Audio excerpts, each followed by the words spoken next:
I love it when technology goes wrong because it kind of illustrates some of the risks associated with nuclear weapons. So thanks, everyone. Thanks for being here. Thanks for being online. It's scary times, right?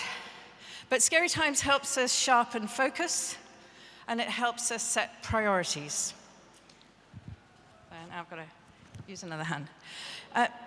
Nuclear weapons are fear-inducing. That's their purpose, weapons of terror. But so we have to look them in the eye, channel our inner Ukrainian, if you like, our courage, and unpack the risks and understand them so that we can deal with them. So how do we think about risk? What is it? What do we mean when we talk about risk? Risk is defined as impact times probability. And this is an equation that is used throughout the world to help us work out what the risks are, and importantly, to compare the risks as well across different sectors. So we've stuck with this formula all the way through, although it's not always helpful, and I'll go on to explain why. So we tend to categorize risk into high, medium, and low risk.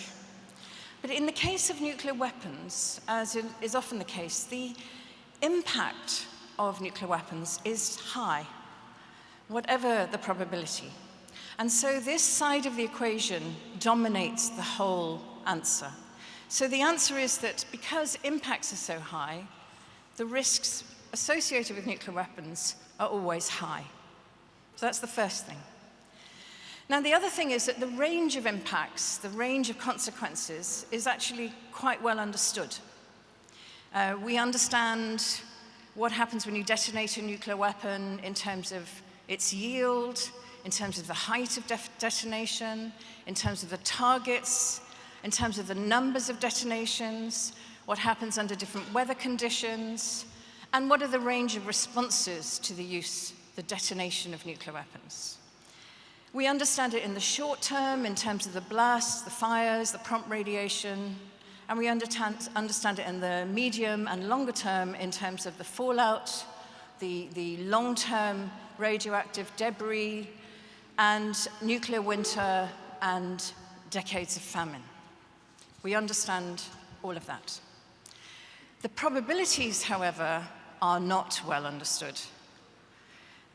We have what's called a fat tail problem in the sense that the probabilities of use, if you take it over decades, are obviously low, spread over that time. But the truth is, it would be better to say they're unknown. They're uncertain. And in crises, the risks change. It is not a simple risk equation that remains the same in peacetime and crisis. It changes dramatically in crisis. So what we've done in many organizations around the world, many academics, etc., is try to increase our knowledge of the probabilities or the likelihoods in crisis. And there have been a number of studies. I'm just going to mention a few of them, and I'm sorry because there's too many probably to mention altogether. But one of them in particular, by Eric Schlosser, of course, is Command and Control, which is mostly about accidents, and mostly about accidents not in crisis, so it's a particularly sobering read. There's a publication that we put out some years ago called Too Close to Comfort, in which we looked at 13 near use, that's deliberate use, near deliberate use, mostly due to miscalculation, misperception, misunderstanding. And we've recently put out another publication by Beza Unal and her team looking at uncertainty and complexity in nuclear decision-making. I'd really recommend to you as well Sergei Plokhy's work and his book Nuclear Folly, and he's done some subsequent publications, looks at the whole issue to do with nuclear weapon decision-making in crisis, and he's particularly good on what happened in the Cuban Missile Crisis and new information. And of course, Benoit Pelopidas's work on the unbearable lightness of luck, the role of luck in the fact that there have been no nuclear weapons detonations so far, should not be underestimated. There are many more that we need to add into that. And what we learn is, after every crisis, There's a tendency, it's a natural human tendency, to want to put it behind you, just as we're seeing now with COVID, and assume that everything worked fine. The whole system worked fine, nothing happened, nuclear deterrence prevailed, and there's nothing to worry about because we didn't have a nuclear detonation.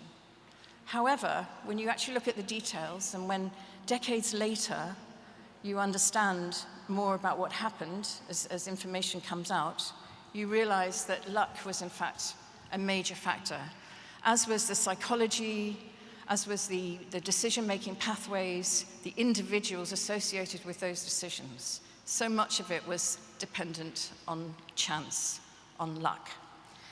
So, for example, we looked at the 1962 Cuban Missile Crisis and the near-use scenarios that happened in those. Most of you know about them.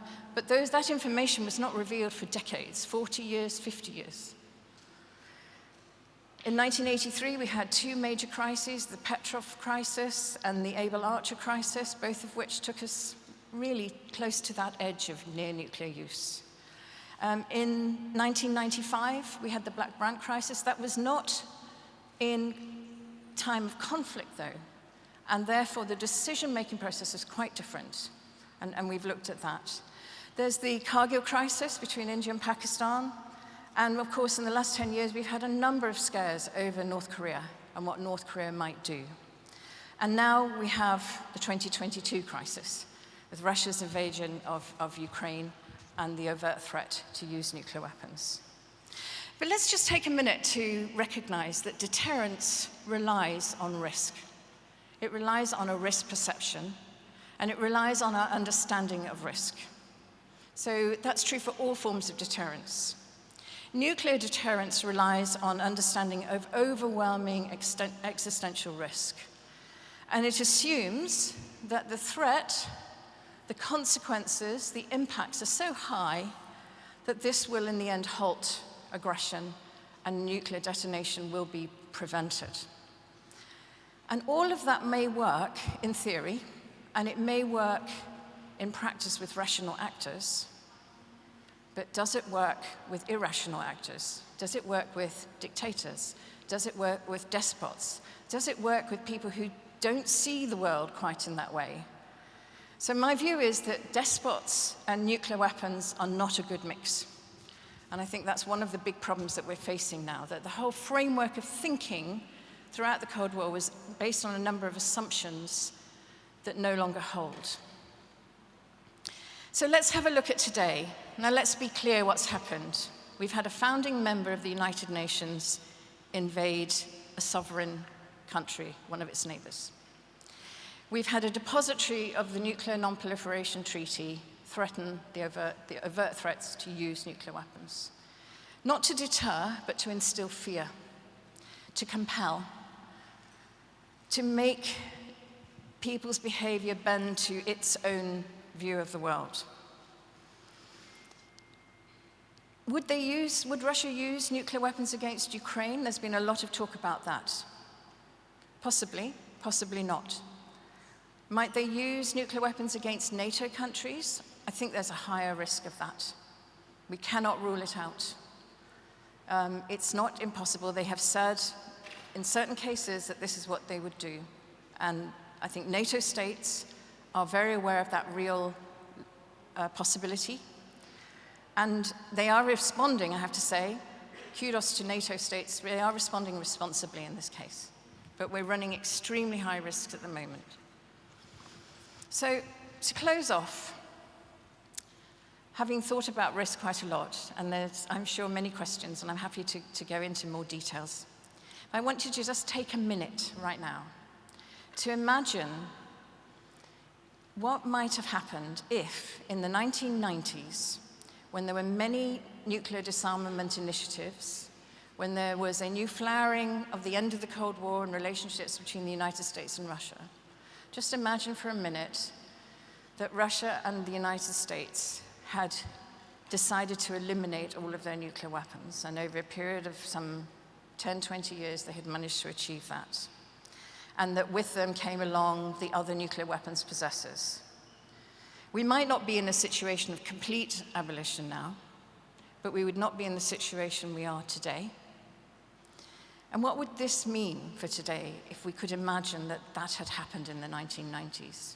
And don't forget, one of the reasons it didn't happen was that although all those treaties were put in place, it was felt that because of the new relationship, that Russia was no longer an enemy of the United States was no longer an enemy of Russia, and so there was no rush, there was no urgency. They could take their time. And unfortunately, it turns out that that was a window of opportunity that then closed. So had we got rid of nuclear weapons in the 90s, would we be in this mess now? Of course, we'd be in other messes, but would we be in this one right now? I think not. Thank you.